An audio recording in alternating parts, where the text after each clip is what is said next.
Hello everyone, welcome to math on go. Hopefully आप सबका JEE main का exam अच्छा गया होगा, और अगर अच्छा नहीं भी गया तो भी कोई ज्यादा टेंशन वाली बात नहीं है। अभी भी हमारे पास 60 डेज का टाइम है बिफोर द सेकंड अटेम्प्ट, तो पूरे 2 मंथ है। अभी से टारगेट रख लो कि इस 2 मंथ को मुझे सुपर प्रोडक्टिव बनाना है अपने लिए, और हम भी सेम टारगेट रख के काम कर रहे हैं कि मैक्सिमम आपको क्या ऑफर कर सकते हैं हम लोग जिससे आपका रैंक इंप्रूव हो सके, आपका स्कोर इंप्रूव हो सके। We will do that from our end, right. तो हमने क्या प्लान करा आपके लिए वो बता देता हूं आपको। सबसे पहले 3 चीजें हैं जिसके बारे में बात करूंगा मैं। पहली चीज तो जो जो प्रॉब्लम्स आपने फर्स्ट अटेम्प्ट में फेस करी हैं उनको टैकल करने की ट्राई करते हैं, उनको रिजोल्व करने की ट्राई करते हैं। तो हमें जो फीडबैक मिला है स्टूडेंट से, दैट इज कि सर कोऑर्डिनेट ज्योमेट्री में जो क्वेश्चंस पूछे गए ना वो बड़े ज्यादा लेंथी क्वेश्चंस थे, बड़े कैलकुलेटिव थे, या फिर बड़े ज्यादा टफ क्वेश्चंस थे। तो हमने क्या करा, जो भी हमारे पास मेमोरी बेस्ड क्वेश्चंस अवेलेबल थे उनको हमने एनालाइज करा, और हमने क्या नोटिस करा ना कि पूरी कोऑर्डिनेट ज्योमेट्री में 4 टाइप के क्वेश्चन सबसे ज्यादा पूछे गए हैं। 4 कंसेप्ट हैं जो रिपीटेडली पूछे गए हैं सारी शिफ्ट्स में मिला के। सबसे पहले एरिया बेस्ड क्वेश्चंस आए हैं। एरिया ऑफ ट्राइंगल आ गया, एरिया ऑफ ट्रेपीजियम आ गया, एरिया ऑफ क्वाड्रिलेटरल आ गया, एलिप्स आ गया। एरिया वाले क्वेश्चंस काफी पूछे गए हैं और इसी में सबसे ज्यादा डाउट्स आए थे बच्चों को। देन इमेज वाला कंसेप्ट काफी पूछा गया। Centres of a triangle, centroid, orthocentre, ऐसे क्वेश्चंस काफी आए हैं। देन फाइनली कोड with the given mid point. अब ये बड़ा इंटरेस्टिंग टॉपिक है, काफी लोगों ने ये छोड़ रखा होगा कि सर ये तो आउट ऑफ सिलेबस है, बट अगर आपको याद हो, अगर आपने वीडियो देखी हो, तो जो कोनिक्स के नोट्स वाली हमने वीडियो बनाई थी और जो नोट्स आपको प्रोवाइड करे थे उसमें ये वाला टॉपिक स्पेसिफिकली इंपॉर्टेंट मार्क करके मेंशन करा गया था। क्यों? क्योंकि 2024 में भी इस पे क्वेश्चंस पूछे गए थे, तो ये तो प्रिडिक्टेबल था ही कि इसमें से क्वेश्चंस पूछे जाएंगे। यस। और अगर किसी को वो नोट्स चाहिए होंगे, वो वीडियो देखनी होगी, तो आपको डिस्क्रिप्शन बॉक्स में लिंक मिल जाएगा। You can download the notes from there, you can watch the video from there. ठीक बात है। तो ये 4 टॉपिक्स सबसे ज्यादा पूछे गए हैं। इस वीडियो का हमारा टारगेट क्या है कि जो पहले वाला टॉपिक है ना एरिया, इस पे फोकस करते हैं। एरिया पे जितने भी डिफरेंट वैरायटी के क्वेश्चंस पूछे गए हैं, जिन पे आपको सबसे ज्यादा प्रॉब्लम आई थी कि सर लेंथी क्वेश्चन है, मुश्किल क्वेश्चन है, उनकी डिस्कशन करेंगे।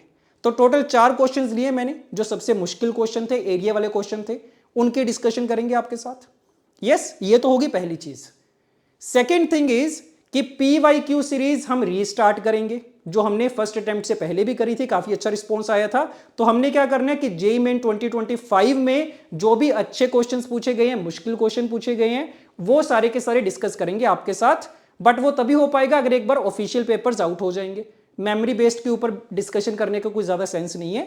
तो बट अभी के लिए जो भी हमारे पास अवेलेबल है उसके बेसिस पे जो हम मैक्सिमम यूटिलाइजेशन कर सकते हैं टाइम का, वो करने की ट्राई कर रहे हैं।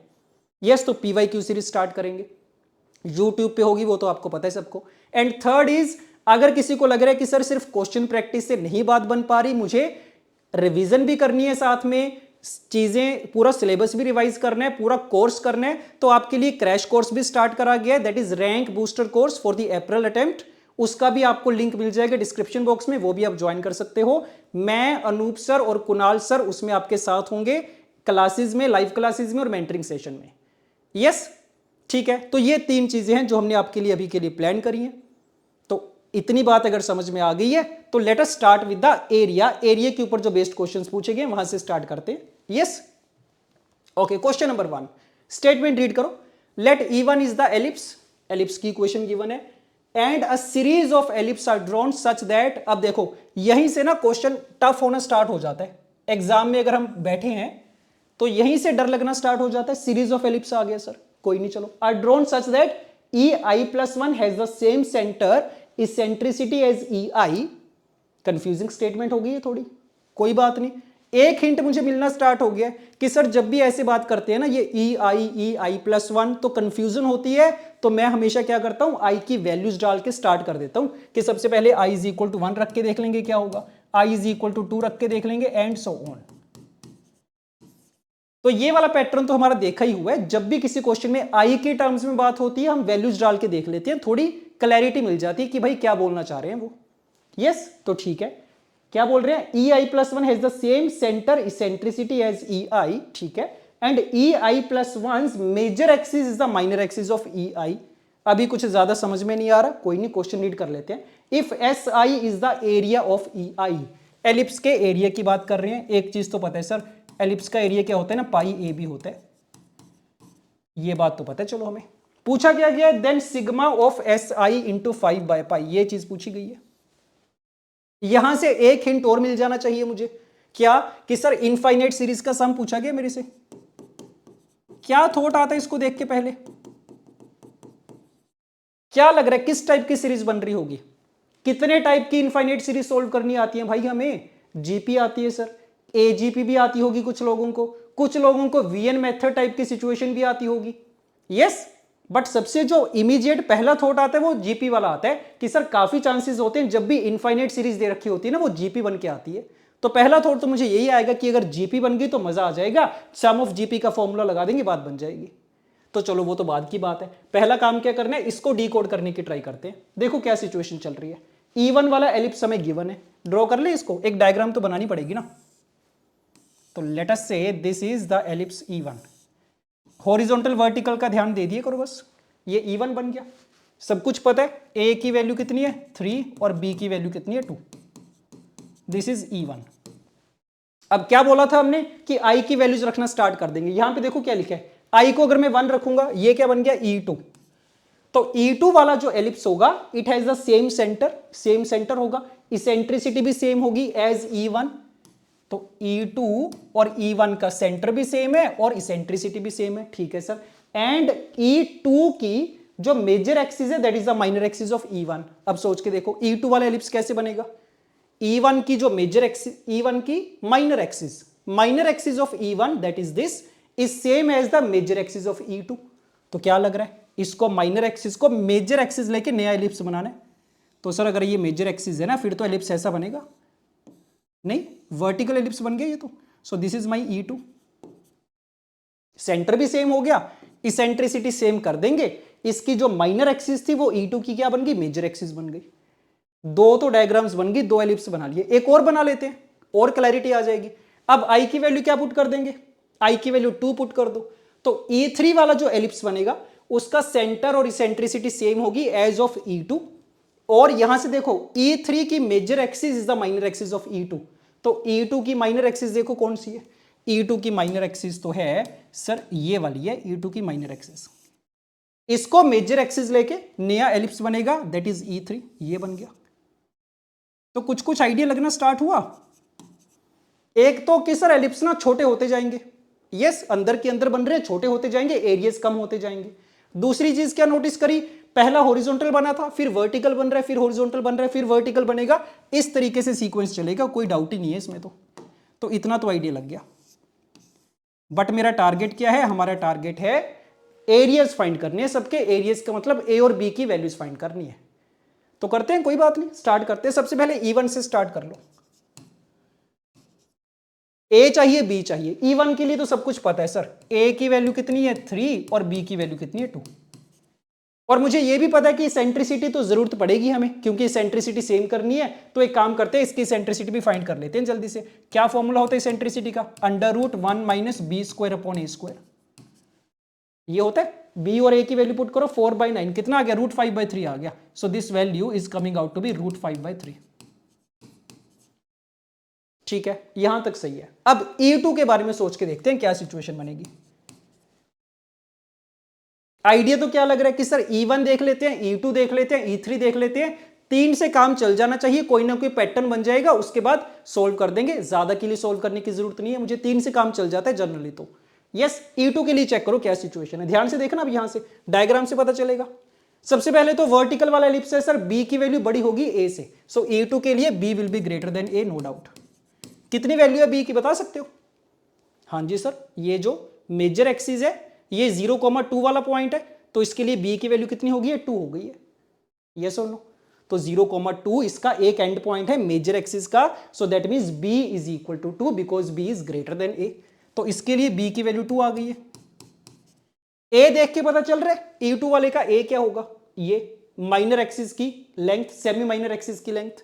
तो ये तो नहीं पता चल रहा सर क्या होगा। क्या करते हैं, इसेंट्रिसिटी का फायदा उठाते हैं ना, इसेंट्रिसिटी तो दोनों की सेम ही है, तो इसकी इसेंट्रिसिटी भी कितनी है, √5/3 है। सोच के देखो, अब E पता है सर, B पता है, A फाइंड कर लेंगे इसेंट्रिसिटी के फॉर्मूला से। बट अब एक चीज का ध्यान रखना, यहां पे गलती होने के चांसेस हैं, this is the critical step. क्या गलती होने के चांसेस हैं कि जब मैं इसेंट्रिसिटी का फॉर्मूला लगाऊंगा तो ये वाला फॉर्मूला मत लगा देना, क्योंकि अब ये वर्टिकल एलिप्स है, बी बड़ा होगा ए से, तो फॉर्मूला कौन सा लगेगा, ए स्क्वायर बाय बी स्क्वायर वाला लगेगा।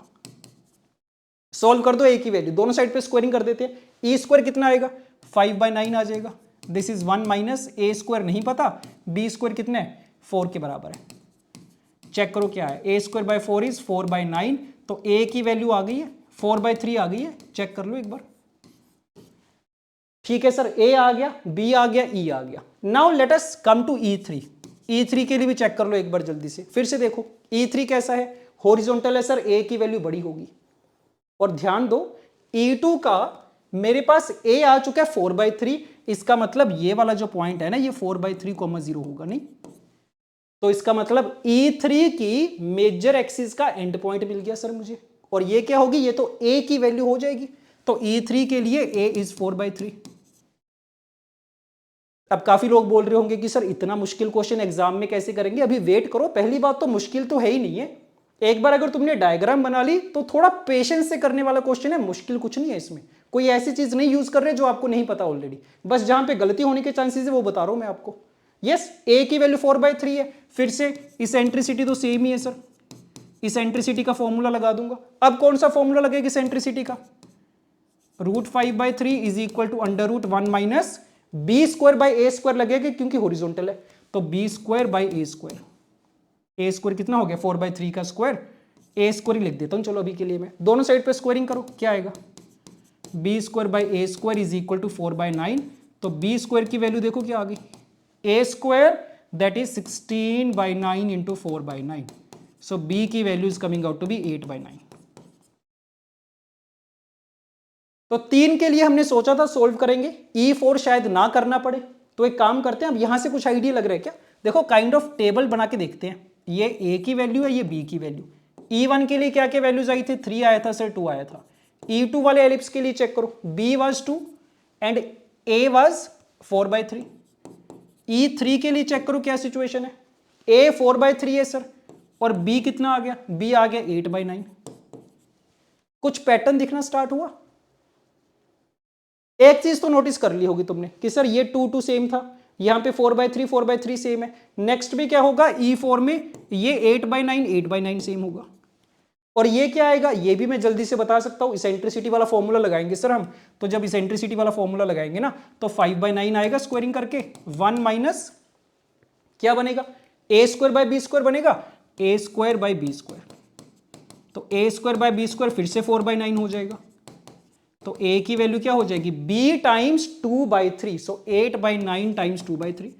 तो जितना मर्जी आप चाहो सोल्व करा जा सकता है आगे आगे। तो ये 16/27 आ गया, बस इतना तो काफी है। ये यहां से देख के बता दो क्या पैटर्न नजर आ रहा है आपको, लग रहा है कुछ आइडिया। तो ये 2 हो गया सर, ये 3 4/3 4/3 16/27। तो जहां पे वैल्यूज चेंज हो रही है वो किस लॉजिक से हो रही है, ये 2 सेम था, उसके बाद 2 से डायरेक्टली 8/9 आ गया, क्या चेंज आया। अभी भी मेरे दिमाग में वही चल रहा है कि जीपी बनने के चांसेस हो सकते हैं, पहले मैं जीपी के बारे में सोच के देखूंगा। क्वेश्चन तो सीक्वेंस एंड सीरीज का बन गया कि सीक्वेंस आइडेंटिफाई करना है कौन सा है, जीपी के बारे में सोच के देखो, 4/9 से मल्टीप्लाई हो रहा है सर ये, उसके बाद तो सेम ही आ गया। यहां पे देखो 3 इंटू, क्या ये 4/9 से मल्टीप्लाई हो रहा है, तो ये इंटू 4/9 है, क्या ये 4/9 से मल्टीप्लाई हो रहा है, हाँ जी सर ये भी 4/9 से मल्टीप्लाई हो रहा है। उसके बाद 4/3 के बाद ये चेंज होके इतना बन गया, ये भी क्या हो रहा है 4/9 से मल्टीप्लाई हो रहा है। तो बस बन गई ये बात, लगना लग गया आइडिया कि हर स्टेप पे या तो a की वैल्यू 4/9 से मल्टीप्लाई होगी या b की वैल्यू 4/9 से मल्टीप्लाई होगी। और अगर मैं एरियाज की टर्म्स में बात करूं, मुझे क्या चाहिए था, मुझे तो एरिया चाहिए था पाई AB। यस, तो एक काम करते हैं, यहां पे एरिया का कॉलम भी बना ही लेते हैं, इसको मैं हटा देता हूं, ये तो हमने कैलकुलेट कर लिए। तो अगर यहां पे एरिया का कॉलम भी बना लें कि भाई S1 एरिया क्या आएगा, पाई AB 6 पाई आ गया, इन दोनों की मल्टीप्लीकेशन करोगे 8/3 इंटू पाई, इनकी मल्टीप्लीकेशन करोगे 32/27 इंटू पाई, ऐसे चलता जाएगा। तो क्या रिलेशन आ गया एरियाज में, एरियाज में भी तो सेम रिलेशन आ गया सर, दोनों को मल्टीप्लाई कर रहे हैं और हर स्टेप पे ए या बी की वैल्यू 4/9 से मल्टीप्लाई हो रही है, तो हम नोटिस कर सकते हैं कि इन दोनों में भी 4/9 से मल्टीप्लाई करके आया है, ये भी 4/9 से मल्टीप्लाई करके आया होगा, ये भी 4/9 से मल्टीप्लाई करके आया होगा। तो लो बन गई, जीपी बन गई मेरे पास। ये एस आई बोल देते हैं इसको, एरियाज। तो S1 plus S2 plus S3 ये सारी अगर मैं सोल्व करूंगा, this will be a GP. Yes और नो?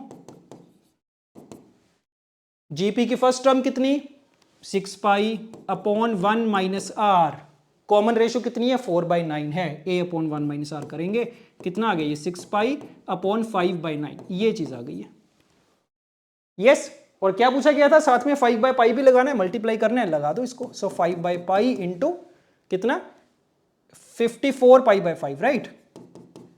लो pi pi cancel out, 5 cancel out, 54 आ गया। तो क्वेश्चन मुश्किल बोल सकते हैं एग्जाम टाइम में करने के लिए। अगर आप वापिस एग्जाम से घर आके करोगे, होपफुली क्वेश्चन सॉल्व हो जाएगा, अगर मुझे बेसिक चीजें पता है एलिप्स के बारे में। तो अगर एग्जाम में इसको करना है, मुझे 5 या 6 मिनट का टाइम चाहिए होगा, थोड़ा पेशेंस वाला। पैनिक में ये ऐसे क्वेश्चंस नहीं करे जा सकते। यस। तो एक चीज हमेशा याद रखो कि लेंथी क्वेश्चन का मतलब जरूरी नहीं होता टफ क्वेश्चन है, उसका मतलब सिर्फ यह है कि आपको 5-6 मिनट अलग से निकालने पड़ेंगे। और राउंड 1 में ऐसे क्वेश्चन राउंड 1 में नहीं करे जाते। राउंड 1 में इजी वाले क्वेश्चन कर लो, उसके बाद राउंड 2 में ऐसे क्वेश्चन पे 4-5-6 मिनट लगा के आप ये वाला क्वेश्चन सोल्व कर सकते हो। यस। तो घबराने वाली कोई बात होती नहीं है ऐसी। पढ़ के देखो statement. Let P I is the image of the parabola P. अच्छा, इमेज, पैराबोला की इमेज लेने की बात कर रहे हैं। एक कंसेप्ट मुझे पता होता है ऑलरेडी कि सर जब भी किसी भी कोनिक की मुझे इमेज लेनी होती है ना किसी लाइन में, देखो ऐसे समझो इसको, मान लो कोई भी कोनिक है रैंडम, इसकी मुझे इमेज लेनी है किसी लाइन के अंदर, मान लो x + y = 2 ले लो, कुछ भी ले लो रैंडम, ये कोनिक है। इस पूरे कोनिक की इमेज कैसे ली जाती है? स्टैंडर्ड तरीका क्या होता है कि इस कोनिक के ऊपर ना सर एक पैरामेट्रिक पॉइंट मान लेते होते हैं हमेशा। पैरामेट्रिक पॉइंट तो मानना आता ही है मुझे। जैसे इस केस में क्या दे रखा है? पैराबोला दे रखा है सर, सो a² 2at वाला हो जाएगा। और हम क्या करते हैं, इस पैरामेट्रिक वाले पॉइंट की इमेज लेते हैं लाइन के अंदर, p' ये मिल जाता है, ये भी पैरामेट्रिक फॉर्म में मिल जाएगा। और अगर ये पैरामेट्रिक फॉर्म में मिल गया, फिर हम क्या करते हैं, इसमें से पैरामीटर को एलिमिनेट कर देते हैं, तो मेरे पास एक्चुअल वाली कर्व की इक्वेशन आ जाती है। Eliminate the parameter to get the equation of the curve. Yes. ये थोड़ा बाहर चला गया, तो ये कंसेप्ट याद रखना नेक्स्ट टाइम से। तो दैट मींस ये तो मेरे लिए पॉसिबल है कि इस लाइन के अंदर, लाइन दे रखी है हमें, हाँ जी, इस लाइन के अंदर पैराबोला की इमेज तो मैं ले सकता हूं, कोई डाउट नहीं है इसमें। आगे देखते हैं। Let the line this intersect P I at A and B. तो एक बार अगर मैंने पैराबोला की इमेज फाइंड कर ली, उसको ये वाली लाइन 2 पॉइंट्स पे इंटरसेक्ट कर रही है, ए और बी पे। If a is the distance between a and b and d is the area of triangle, area of triangle की बात आ गई फिर से, where s is the focus of the parabola, then a plus d is equal to। Again statement देखने में बड़ी ज्यादा scary लग रही है और देखने में पता लग रहा है थोड़ा कैलकुलेशन भी बनेगी, क्योंकि सर पहले तो इमेज फाइंड करने में टाइम लग जाएगा। एक बार अगर इमेज आ गई, उसके बाद तो क्वेश्चन सॉल्व हो जाएगा। बस करना क्या पड़ेगा, ए और बी वाले इंटरसेक्शन पॉइंट्स फाइंड करने पड़ेंगे, वहां से डिस्टेंस आ जाएगा और एरिया ऑफ ट्राइंगल भी आ जाएगा। तो 2-3 पार्ट्स में करना पड़ेगा, आराम से 4-5 मिनट लग जाएंगे, बट डूएबल क्वेश्चन है अगर मुझे ये बेसिक कंसेप्ट पता है तो। यस। तो करें, देखो ट्राई करते हैं, ध्यान देना। पैराबोला कौन सा है? y² = 4x। बिल्कुल रफ डायग्राम बना रहा हूं मैं। पॉइंट कौन सा लोगे इसके ऊपर? at² 2at, a की वैल्यू कितनी है? 1 है, तो t² 2t। लाइन कौन सी है? x + y + 1 = 0। इसकी मिरर इमेज लेंगे, तो जो मिरर इमेज वाला पॉइंट p' आएगा उसके कोऑर्डिनेट्स फाइंड कर लेते हैं, क्या होंगे? अल्फा, बीटा मान लें अभी के लिए। और इमेज फाइंड करने के लिए तो मेरे पास डायरेक्ट फॉर्मूला होता है, लगा दे, लगाओ चलो। So x2 - x1 upon a is the coefficient of x, is equal to y2 - y1 upon b is equal to -2 times इस पॉइंट को उठा के इस लाइन में पुट कर देते होते हैं। सो t² + 2t + 1 upon a² + b²। Calculation करके देखो, 2 कैंसिल आउट हो गया। इन दोनों को इक्वेट करेंगे, क्या होगा? -t² कैंसिल आउट हो गया सर, तो अल्फा की वैल्यू -2t - 1 आ गई।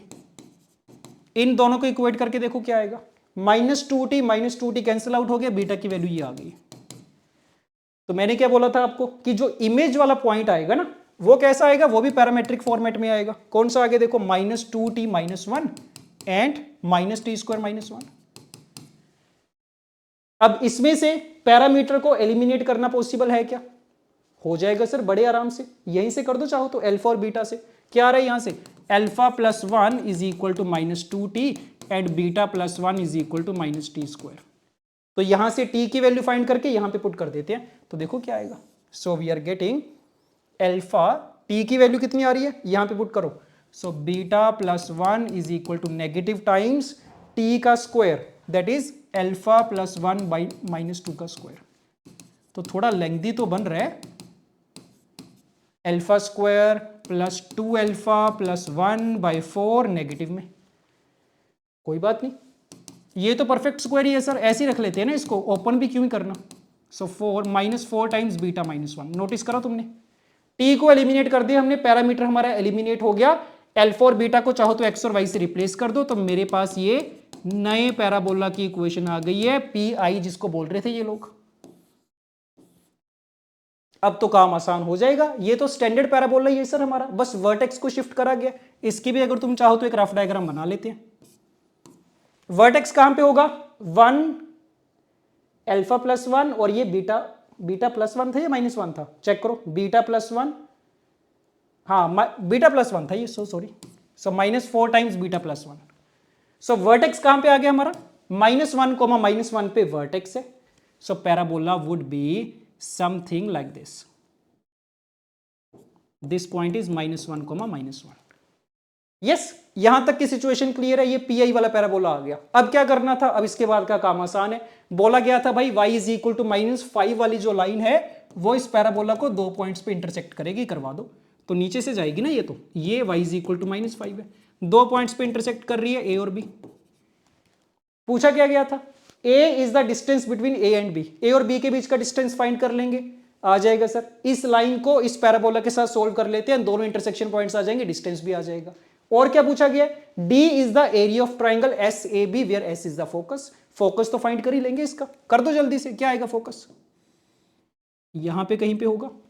वर्टेक्स से कितनी दूरी पे होता है फोकस, A यूनिट्स की दूरी पे होता है सर, और यहां से A की वैल्यू कितनी है, 1 के बराबर है, तो 1 यूनिट नीचे आ जाओ, क्या बन जाएगा, -1, -2, फोकस भी आ गया। तो बस एक ही चीज बची हमारे पास, A और B फाइंड करने बाकी है, सोल्व कर दो। y = -5 पुट कर दो इसमें, इंटरसेक्शन पॉइंट्स आ जाने चाहिए। क्या आ गया चेक करो, x + 1 का होल स्क्वायर = -4 × -4, +-4 आ गई x की वैल्यू, तो या तो x 3 के बराबर होगा या -5 के बराबर होगा। सो नोटिस करो, A के कोऑर्डिनेट्स क्या आ गए, A is coming out to be -5, -5, और B के कोऑर्डिनेट्स आ गए हैं 3, -5। तो आ जाएगा सब कुछ। दोनों के बीच का डिस्टेंस, AB वाला डिस्टेंस कितना आ गया, 8 आ गया sir, A = 8। Area of triangle D कितना आ जाएगा। अब इसमें डिटर्मिनेंट वाला फॉर्मूला मत लगाने बैठ जाना, half into base into height लगा दो बस। सो 1/2 इंटू बेस, बेस कितना 8 के बराबर है, ये हाइट तो बता देंगे सर, ये ट्राइंगल बन रही थी ना, तो S से लेके ये वाली हाइट कितनी होगी, इसका y कोऑर्डिनेट -2 है, इसका -5 है, 3 यूनिट्स की हाइट हो जाएगी। सो इंटू 3 कितना आ गया, 12 आ गया। सो A = 8 and D = 12, answer = 20। Again मुश्किल क्वेश्चन नहीं था, बट यस लेंथी क्वेश्चन था, कोई डाउट नहीं है, 5 मिनट कम से कम लगेंगे ऐसे क्वेश्चन के ऊपर। Yes, okay done. अच्छा, फिर से सेम क्वेश्चन आ गया। देखो ये वाला जो क्वेश्चन हमने करा है ना, अब ये तो स्टैंडर्ड तरीका है सॉल्व करने का। अगर मैं कुछ ज्यादा दिमाग ना लगाऊं, स्टेप बाय स्टेप चलता जाऊं, तो इसी तरीके से सॉल्व करूंगा मैं। बट हमारे पास ना एक बेटर मेथड भी है ऐसे क्वेश्चन को करने का, और नेक्स्ट टाइम से मैं याद भी रखूंगा कि सर जब भी इमेज लेनी होती है ना किसी चीज की, तुम सोच के देखो, मान लो तुम्हारे पास एक ट्राइंगल दे रखी है ABC, मैं तुमसे बोल दूं कि भाई इसकी इमेज लेनी है तुम्हें किसी लाइन के अंदर, तो जो नई ट्राइंगल बनेगी ना उसका एरिया फाइंड कर दो, इसका एरिया फाइंड करना है। तो तुम क्या करोगे, क्या पहले ये वाली इमेज वाली ट्राइंगल फाइंड करोगे क्या बैठ के, तब एरिया फाइंड करोगे इसका? नहीं सर, इमेज लेने से एरिया तो सेम ही रहेगा ना, एरिया थोड़ी चेंज होगा। तो मैं तो ओरिजिनल वाली ट्राइंगल का एरिया फाइंड कर लूंगा सिंपली। इसका एरिया अगर ए है तो इमेज वाले का भी एरिया ए होगा। सिमिलरली जब हम सर्कल की इमेज लेते हैं किसी लाइन के अंदर तो उसका सेंटर तो चेंज होता है बट रेडियस तो सेम ही रहता है ना। तो सीखने वाली बात क्या है कि सर जब भी इमेज ली जाती है ना किसी चीज की, तो जो डिस्टेंसेस होते हैं, जो लेंथ्स होती हैं, जो एरियाज होते हैं, जो वॉल्यूम्स होते हैं, वो तो सारे सेम ही रहते हैं हमेशा। तो जब भी इमेज का कंसेप्ट आए ये चीज मेरे दिमाग में आ जानी चाहिए। तो सोच के देखते हैं उसकी हेल्प से कुछ सॉल्व कर पाएंगे क्या। तो हमें क्या चाहिए, एक तो लेंथ चाहिए, distance between A and B, वो तो सेम ही रहेगी सर इमेज लेने के बाद भी। और क्या चाहिए, एरिया ऑफ द ट्रायंगल, वो तो सेम ही रहेगा सर, ये थोड़ी चेंज होंगे। तो मैं कोशिश करूंगा कि मैं इमेज लेने से बच जाऊं, ओरिजिनल वाले पैराबोला के लिए ही सब कुछ फाइंड कर ले। देखते हैं पॉसिबल है क्या। अगेन सोच के देखो, मान लो ये मेरा original parabola P Y square equal to 4x और ये है हमारी line x plus Y plus 1 is equal to 0। Yes, इसकी मुझे इमेज लेनी है to get P I. Line कौन सी है, y plus 5 is equal to 0। देखो मुझे चाहिए क्या वो चेक कर लो एक बार। y इज इक्वल टू -5 वाली लाइन है, ये वाला पॉइंट था a, ये वाला पॉइंट था b। यस, तो ये बात तो क्लियर है कि सर ये वाला ए बी वाला डिस्टेंस और ऊपर वाला ए बी वाला डिस्टेंस तो सेम ही आएंगे, कोई डाउट नहीं है। ए डैश बी डैश बोल देते हैं, ये वाला डिस्टेंस और ये वाला डिस्टेंस दोनों सेम होंगे। बट प्रॉब्लम क्या है कि सर यहां पे तो मैंने ए डैश और बी डैश फाइंड कर लिए थे इस इक्वेशन को और इस इक्वेशन को सोल्व करके। यहां पे मैं ए वाला डिस्टेंस तब तक नहीं फाइंड कर पाऊंगा जब तक मुझे ए और बी नहीं मिल जाते, और ए और बी के लिए क्या चाहिए होगा, इस लाइन की इक्वेशन चाहिए होगी। तो प्रॉब्लम समझ रहे हो हमारी, कि वो बात सही है कि मुझे पूरा पैराबोला नहीं सोल्व करना पड़ेगा बट इस लाइन की इमेज तो मुझे सोल्व करनी पड़ेगी। जब तक इस ए बी लाइन की इक्वेशन नहीं आ जाती ना मेरे पास, मैं ए और बी फाइंड नहीं कर पाऊंगा और फिर मैं एस ए बी वाला एरिया भी नहीं फाइंड कर पाऊंगा जो मेरे से पूछा गया था। एस ए बी ये वाला, ये भी नहीं फाइंड कर पाएंगे। तो एरियाज दोनों सेम होंगे, डिस्टेंसेस दोनों सेम होंगे, सही बात है, बट ये डिस्टेंस फाइंड कैसे करें, इसके लिए मुझे इसकी इक्वेशन चाहिए। अब इक्वेशन कैसे फाइंड करेंगे, या तो इस वाली लाइन की मैं इमेज लूं बैठ के, तब आएगी। अब वो इमेज कैसे लेंगे, फिर भी सेम प्रॉब्लम आ गई है सर, सेम कंसेप्ट यूज करना पड़ेगा। इसके ऊपर पैरामेट्रिक पॉइंट लेना पड़ेगा, कैसा होगा, अल्फा कॉमा -5 टाइप का, क्योंकि वाई कोऑर्डिनेट फिक्स है। इसकी इमेज लूंगा मैं, तब जाके मेरे पास ये नया पैरामेट्रिक पॉइंट आएगा और फिर उसको एलिमिनेट करेंगे, तब जाके इसकी इक्वेशन आएगी। तो उतना ही लेंथी बन गया, ये कुछ ज्यादा फायदा नहीं हुआ मुझे। यस, बट अगर मैं इसको डायग्राम बना के देखूं ना, देखो ये डिफरेंट अप्रोचेस हो सकती हैं। तो तुम्हें लग सकता है कि ये वाला क्वेश्चन बड़ा ज्यादा मुश्किल है, बट हो सकता है कि किसी बंदे ने इसको 2 मिनट में या 3 मिनट में सोल्व कर लिया होगा।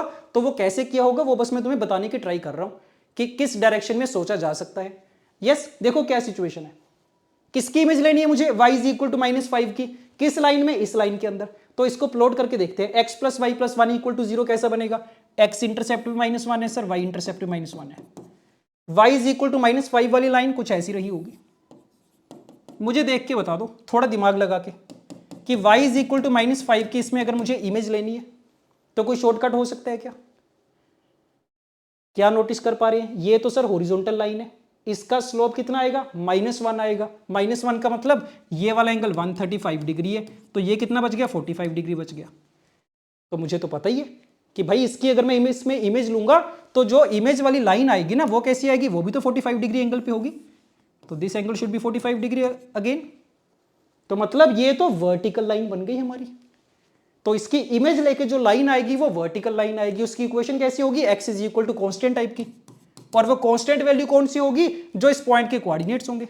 तो ये इसको p मान ले, इसके कोऑर्डिनेट्स तो फाइंड कर ही सकते हैं सर। ये लाइन की इक्वेशन है मेरे पास और y इज इक्वल टू -5 भी है ये, तो कोऑर्डिनेट्स क्या आ गए, x की वैल्यू 4 आ गई है और y की वैल्यू -5 आ गई। तो लो लाइन की इक्वेशन मिल गई, x इज इक्वल टू 4, काम हो गया। अब जो चीज हम करने की ट्राई कर रहे थे वो हो पाएगी। y square equal to 4x वाला पैराबोला है, चाहो तो दोबारा से बना लो इसको, y स्क्वायर, नहीं तो प्रॉपर डायग्राम भी बना सकते हैं, अब तो कोई बड़ी बात नहीं है। y square equal to 4x वाला पैराबोला ये बन गया, x इक्वल टू 4 वाली लाइन ये बन गई, ये a वाला पॉइंट है, ये b वाला पॉइंट है। कोऑर्डिनेट्स फाइंड कर लो, दोनों को आपस में सोल्व करो, x equal to 4 and y square equal to 4x, कितना आ जाएगा, y coordinate will be 4 and -4, so a के कोऑर्डिनेट्स आर 4,4, b के 4,-4। फोकस कहां पे, 1,0 पे सर। आ जाएगा area of triangle S A B तो ए की वैल्यू, डिस्टेंस कितना आ गया, so distance is coming out to be 8 और एरिया कितना आ जाएगा, half into base into height, height कितनी हो गई है, 3 यूनिट्स हो गई है, so this is coming out to be 12। Again same answer आ रहा है, ए की वैल्यू 8 आ रही है, डी की वैल्यू 12 आ रही है। तो अगर किसी बंदे ने ये वाला प्रोसेस फॉलो करा है तो कैलकुलेशन देखो कितनी मिनिमल करी गई है। ये तो डायग्राम से पता चल गया x इक्वल टू 4, फिर जब मैंने x इक्वल टू 4 को इसके साथ सोल्व करा, ये भी मैन्युअली सोल्व हो गया, ओरली सोल्व हो गया, ये भी कोऑर्डिनेट्स आ गए। उसके बाद ये सारी कैलकुलेशन ओरली करी जा सकती है, ऐसा क्वेश्चन है ये। बट प्रॉब्लम कहां पे आ सकती है कि इस डायरेक्शन में सोचें कैसे सर, तो वहां पे थोड़ा प्रैक्टिस का रोल आता है और कुछ भी नहीं है। यस ठीक है, डन, ओके। तो क्वेश्चन मजेदार था, कोई डाउट ही नहीं है इसमें। तो एक क्वेश्चन और देखते हैं, अब ये भी बढ़िया क्वेश्चन है, थोड़ा डिफरेंट स्टाइल का क्वेश्चन पूछा गया। Let ABCD is a trapezium, trapezium आ गया, whose vertices lie on the parabola, ठीक है। Let the sides AD and BC of the trapezium are parallel to y axis if the diagonal, diagram बनानी पड़ेगी, नहीं कुछ आइडिया लग रहा है ऐसे तो। एक स्टैंडर्ड पैराबोला गिवन है, चलो अच्छी बात है। So y square is equal to 4x is the parabola. Trapezium बनेगा, AD and BC are parallel to y axis, तो मान लेते हैं कि ये एक साइड हो गई है AD, मान लो सपोज y एक्सिस के पैरेलल है, वर्टिकल लाइन है, और BC भी कैसी होगी, वर्टिकल लाइन होगी। तो ट्रिपीजियम तो कुछ ऐसा बन गया, ठीक है सर, ऐसे ही होता है, दो साइड्स पैरेलल होती है आपस में, सही बात है। और क्या कुछ दे रखा है, if the diagonal AC is of length 25/4, मुझे देख के बताओ। देखो यहां पे ना टेस्ट हो जाएगा कितनी प्रैक्टिस करी है आपने ऐसे क्वेश्चंस की, कोऑर्डिनेट ज्योमेट्री की। हमें पैराबोला की एक कोड की लेंथ दे रखी है, AC is code of the parabola, code की लेंथ दे रखी है। तो जब भी कोड की लेंथ गिवन होती है या पूछी गई होती है, पहला थॉट हमेशा क्या आता है कि सर हमेशा ना चेक करा जाता है कि क्या वो फोकल कोड तो नहीं है कहीं पे, क्योंकि अगर फोकल कोड है फिर तो मेरा काम आसान हो जाता है काफी ज्यादा। इसके लिए तो मेरे पास फॉर्मूला होता है directly length of focal code के लिए, और अगर फोकल कोड नहीं बन रही फिर भी सॉल्व तो हो ही जाएगा, बस कैलकुलेशन थोड़ी ज्यादा बन जाती है। यस तो length of the code of the parabola को देख के पहला थॉट हमेशा फोकल कोड का आना चाहिए। चलो आगे देखते हैं, लेंथ दे रखी है and it passes through the point 1,0। देखो बात बन गई ना, 1,0 क्या होगा, फोकस होगा सर 1,0। तो पता चल गया फोकल कोड की बात कर रहे हैं, काम आसान हो जाएगा अब तो मेरा। पूछा क्या गया, एरिया ऑफ ट्रेपीजियम पूछा गया। एरिया ऑफ ट्रेपीजियम का फॉर्मूला भी पता ही होता है सबको, क्या कि sir 1/2 into sum of the parallel sides into height, छोटी क्लासेस में करते थे ये तो। यस तो करें ट्राई, कहां से स्टार्ट करोगे बता दो। पहली चीज दिमाग में आ सकती है कि सर ये तो ना वर्टिकल लाइन है, अगर ए के कोऑर्डिनेट्स पता चल गए तो सिमेट्री से डी के तो पता ही चल जाएंगे। ये तो वर्टिकल लाइन है, अगर बी के कोऑर्डिनेट्स पता चल गए तो सिमेट्री से सी के तो पता चल ही जाएंगे। तो एक काम कर सकते हैं, ए के कोऑर्डिनेट्स मान के स्टार्ट कर लेते हैं, बी के कोऑर्डिनेट्स मान के स्टार्ट कर लेते हैं, और पैरामेट्रिक पॉइंट तो लेना आता ही हमें। सो ए के कोऑर्डिनेट्स कैसे होंगे, a(t1)2 2a(t1), ए की वैल्यू 1 है, तो एक काम करो t1² 2t1 ले लो। डी के coordinates t2² 2t2, no no no no, ये तो सर सिमेट्रिक है, डायरेक्टली आ जाएंगे। एक्स कोऑर्डिनेट तो सेम ही होगा, वाई कोऑर्डिनेट नेगेटिव में हो जाएगा। सिमिलरली बी के कोऑर्डिनेट्स कैसे होंगे, t2 का स्क्वायर 2 टाइम्स t2, और डी सी के कैसे होंगे, X coordinate will be same, Y coordinate will be negative. ये सिचुएशन। तो अब मेरे पास दो वेरिएबल हैं t1 और t2, दोनों को सोल्व करने की ट्राई करनी है। अब कुछ लोगों को पता होगा कि सर फोकल कोड की तो प्रॉपर्टी होती है कि t1 और t2 में रिलेशन होता है t1 t2 is equal to -1। तो दो वेरिएबल भी नहीं है, एक ही वेरिएबल है, मतलब c के कोऑर्डिनेट्स फिर कैसे लिखे जा सकते हैं, t2 की जगह अगर मैं ये रखूंगा सो 1/t1 का स्क्वायर एंड 2/t1 ऐसे आ जाएंगे फिर तो। यस ठीक है, इतनी चीज समझ में आ रही है हमें।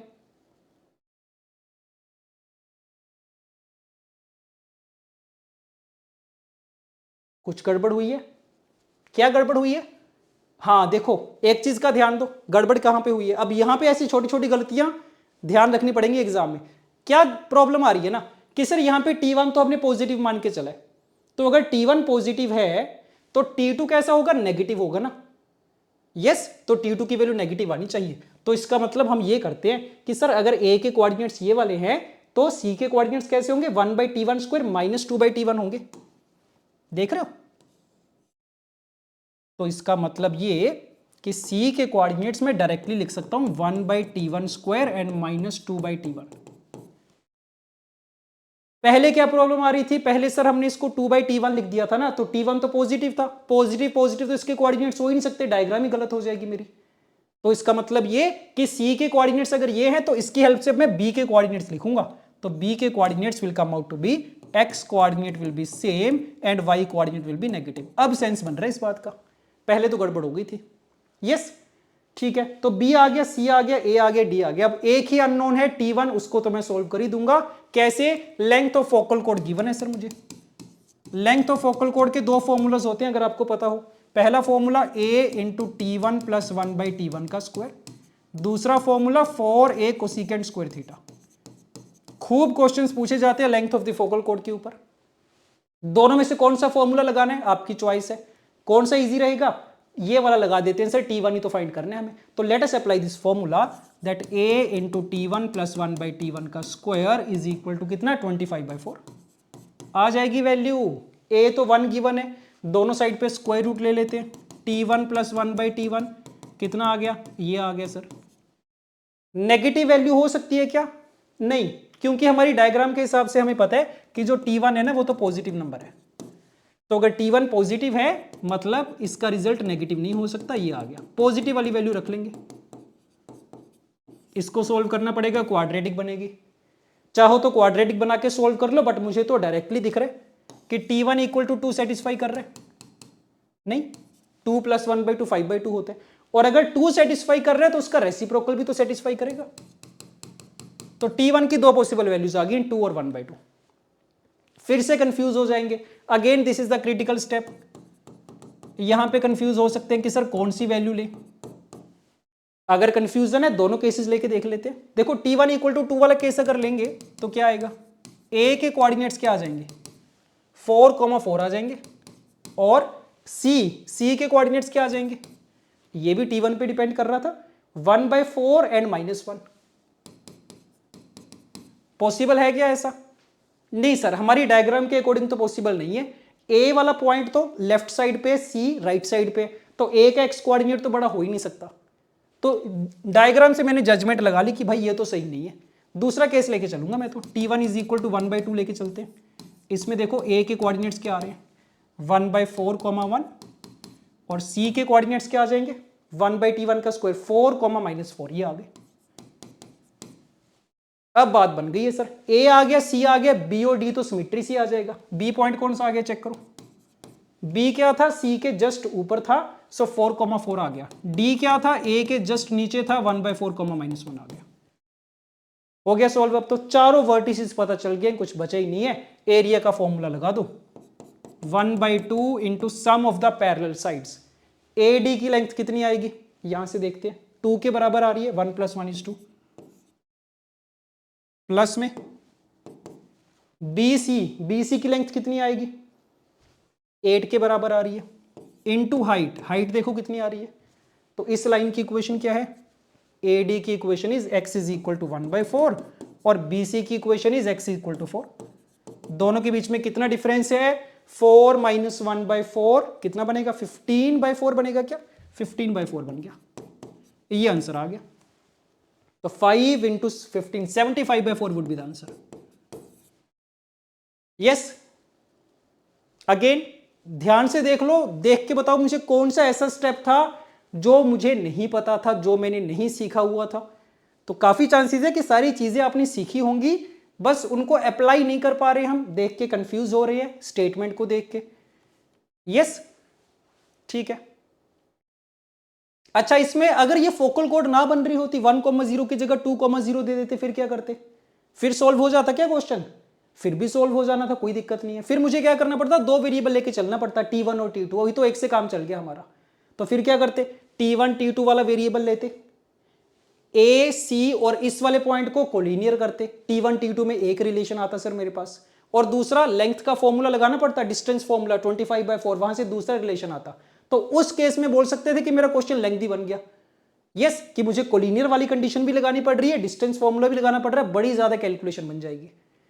तो काफी चांसेस होते हैं कि ऐसा वियर्ड कैलकुलेशन, ऐसा जबरदस्ती का कैलकुलेशन तुमसे नहीं पूछा जाएगा कि भाई 10 मिनट लग रहे हैं इसको सोल्व करने में। तो जिसको तुम बड़ा लेंथी क्वेश्चन बोलते हो ना, वो भी 5-6 मिनट के अंदर तो खत्म हो ही जाता है, उससे ज्यादा टाइम नहीं लगता कभी भी। Yes, okay, done. तो 3 अच्छे क्वेश्चंस करे हमने एरिया ऑफ ट्राइंगल पे। अब एक लास्ट क्वेश्चन मैं आपके लिए छोड़ रहा हूं, और ये उतना मुश्किल है भी नहीं है, डुएबल क्वेश्चन है काफी ज्यादा, तो इसको खुद से ट्राई करना एक बार। This is the homework question. Yes, okay, done. तो ठीक है, अभी के लिए इतना ही है।